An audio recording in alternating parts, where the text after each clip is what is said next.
Selamat datang di channel kami. Di sini kami akan membawakan suatu kisah nyata dari berbagai penjuru. Di sini kami ingin tahu Anda semua dari mana saja dan kisah mistis apa saja yang kalian alami bisa komen di bawah agar kami bisa menceritakan di episode selanjutnya. Desa Gantaka selalu dipenuhi ketenangan dan ketentraman, namun sejak bulan purnama terakhir, kabar-kabar aneh membuat kesalahan desa tersebut. Banyak warga yang mengaku mendengar bisikan dan melihat bayangan misterius di hutan bambu yang disebut Persugia. Persugia adalah tempat keramat, diyakini sebagai tempat tinggal para makhluk tak kasat mata, dan hanya dikunjungi para dukun atau sesepuh desa. Pada suatu malam, seorang pemuda bernama Arga penasaran dan memberanikan diri pergi ke Persugia. Ia membawa senter dan sesaji sebagai tanda penghormatan. Ketika ia melangkah masuk ke hutan bambu itu, hawa dingin segera menyergap, langit mendadak gelap, dan suara-suara aneh mulai terdengar dari bisikan halus hingga tawa menyeramkan yang menggema di telinga. Arga tiba-tiba merasa ada yang mengawasinya saat ia menoleh. Bayangan hitam berdiri di antara pohon-pohon bambu. Wajahnya tidak terlihat jelas, namun matanya bersinar merah menatap tajam. Arga terpaku pada ketakutan. Kakinya terasa berat untuk bergerak. Dalam sekejap, bayangan itu mendekat dan menghilang begitu saja, meninggalkan Arga dalam kengerian yang tak terkatakan. Esok paginya, warga desa menemukan Arga tak sadarkan diri di tepi hutan. Tubuhnya kedinginan, dan ia hanya bisa bersantai tentang bayangan merah dan bisikan-bisikan dari Persugia. Sejak kejadian itu, tak ada lagi yang berani masuk ke hutan bambu Persugia. Hutan itu kini numbul menjadi misteri dan teror yang abadi di desa Gantaka. Setelah kejadian malam itu, Arga tidak pernah benar-benar pulih. Tubuhnya lemah, dan setiap malam ia selalu terbangun dalam ketakutan. Keringat dingin membasahi wajahnya. Keluarganya sudah membawa Arga ke beberapa dukun di desa. Namun, mereka hanya mengatakan satu hal. Arga telah disentuh oleh penghuni Persugia. Hanya waktu yang akan menentu. Pada suatu malam, seorang sesepuh desa, M.B. Ahasudiro, mendatangi keluarga Arga. Beliau adalah satu-satunya orang yang pernah berhasil masuk ke dalam Persugia untuk menjalankan ritual penyembuhan di masa mudanya. Menurut M.B. Ahasudiro, Arga telah melewati batas dan mengganggu keseimbangan gaib di hutan bambu itu. Ada sesuatu yang terbangun dari tidurnya dan kini tengah mengincar Arga. Kita harus segera melakukan ritual pembersihan, kata Mbah Sudiro. Jika tidak, arwah yang marah itu akan terus menghantui Arga hingga akhir hayatnya. Ritual diatur pada malam purnama berikutnya. Mbah Sudiro meminta seluruh warga desa untuk ikut, serta membawa sesaji berupa buah-buahan, beras, dan dupa. Desa diliputi ketegangan, dan semua orang diperingatkan untuk tidak mendekati hutan bambu selama ritual berlangsung. Malam purnama tiba, dan desa itu hening. Mbah Sudiro, bersama beberapa dukun lainnya, berdiri di tepi hutan Persugia. Mereka menyalakan dupa, mengucapkan mantra-mantra kuno, dan perlahan melangkah masuk ke dalam hutan. Suara dedaunan yang berdesir di terpa angin malam terdengar seperti bisikan lembut yang misterius, seolah ada ribuan mata yang mengintai mereka dari balik pepohonan. Di dalam hutan, mereka mendirikan altar kecil dari batu dan menata sesaji di atasnya. Lalu, Mbah Sudiro mulai memanggil arwah penghuni hutan, memohon agar kemarahannya diredam. Namun, tiba-tiba angin kencang berhembus, dan dari kegelapan muncul bayangan besar dengan mata merah menyala. Sosok yang menghantui Arga selama ini. Sosok itu mengeluarkan suara tawa yang mengerikan, menggema di seluruh hutan. Para dukun memperkuat mantranya, berusaha menahan kehadiran sosok tersebut. Arga yang dibawa dalam kondisi setengah sadar, tiba-tiba menjerit dan berusaha berlari ke arah sosok itu. Mbah Sudiro dan yang lain ditahan, mencoba menyelamatkan pemuda itu dari jeratan roh yang ingin membawanya ke dunia gaib. Setelah perjuangan panjang dan kekuatan mantra yang semakin kuat, sosok bayangan itu perlahan memudar, disertai suara yang semakin jauh hingga lenyap di antara bambu-bambu. Arga akhirnya tersungkur, nafasnya lemah, namun wajahnya tenang. Pagi berikutnya, Arga terbangun dengan tubuh yang lemas. Namun untuk pertama kalinya, ia merasa damai. Sosok yang menghantuinya kini telah pergi.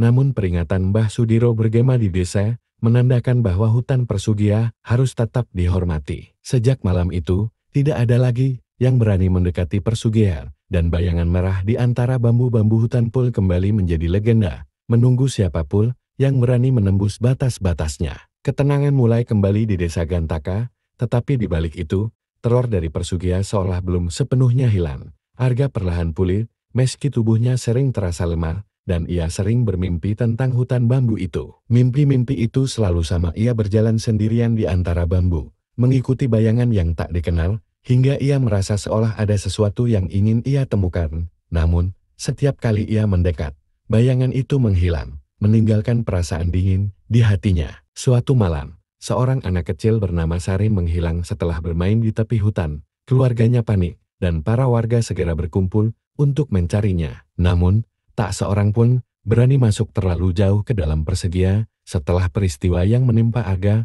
kegelapan dan suara angin malam yang berhembus melalui dedaunan bambu membuat nyali mereka ciut. Arga yang mendengar kabar itu merasa terpanggil untuk membantu. Aku harus menemukan Sari, ucapnya mantap.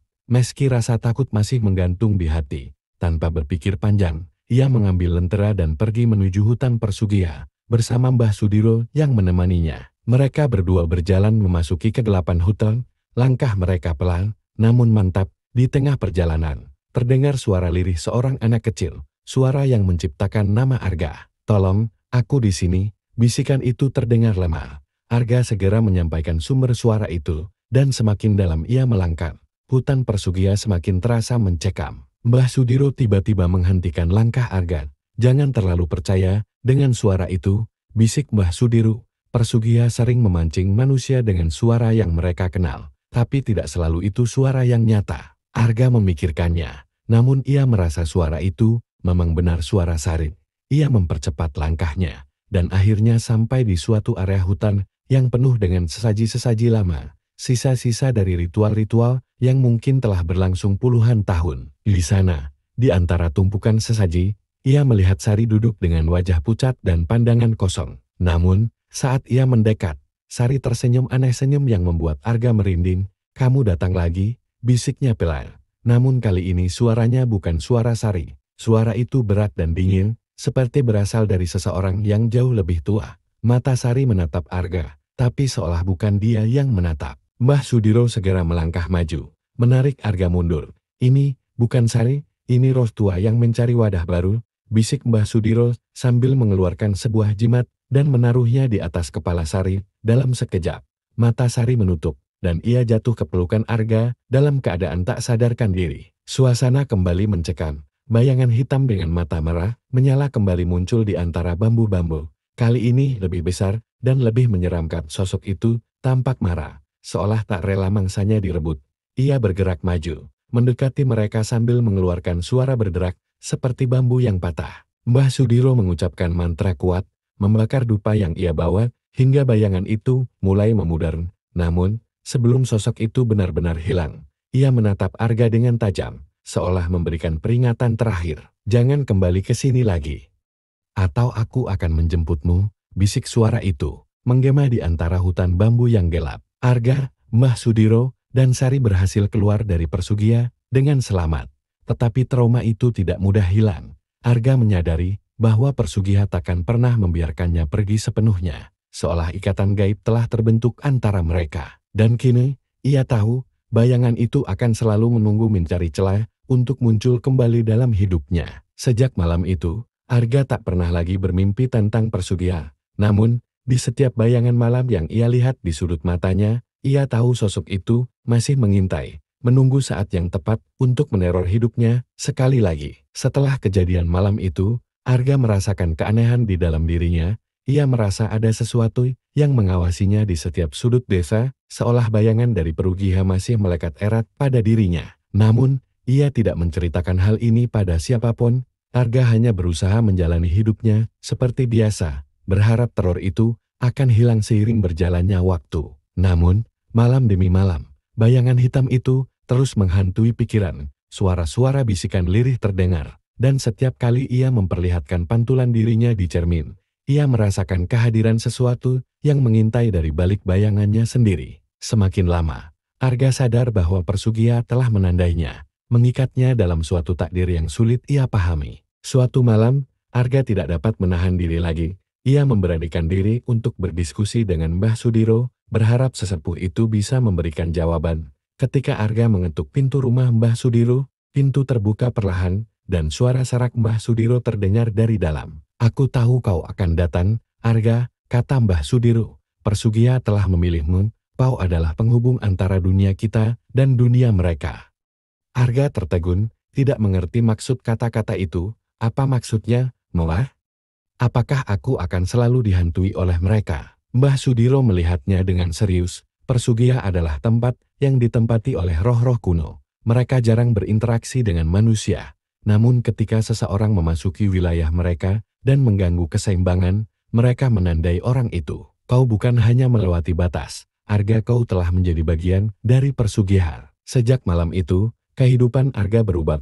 Ia mulai belajar dari Mbah Sudiro tentang dunia gaib yang tidak terlihat oleh manusia biasa. Ia belajar mantra-mantra perlindungan, serta cara menenangkan roh-roh yang gelisah di Perugia. Dalam diam, ia menjadi pelindung desa, menjaga agar tidak ada lagi yang tersesat atau terjerat oleh roh-roh jahat di hutan itu. Malam demi malam, Arga sering melakukan perjalanan singkat ke tepi Persugia, menempatkan sesaji, dan berdoa untuk keseimbangan antara kedua dunia. Ia mulai memahami bahwa roh-roh di Persugia bukanlah musuh, melainkan penjaga yang perlu dihormati. Arga kini memiliki peran yang berat, tetapi ia menerimanya sebagai takdirnya. Namun, di balik semua itu, bayangan hitam dengan mata merah menyala masih ada, mengintainya dari kegelapan hutan. Sosok itu tidak lagi menakut-nakuti Arga secara langsung, namun kehadirannya seolah menjadi pengingat bahwa Perugia akan selalu mengawasi, siap menyeret siapapun yang tidak mematuhi batas-batas dunia gaib. Desa Gantaka kini aman,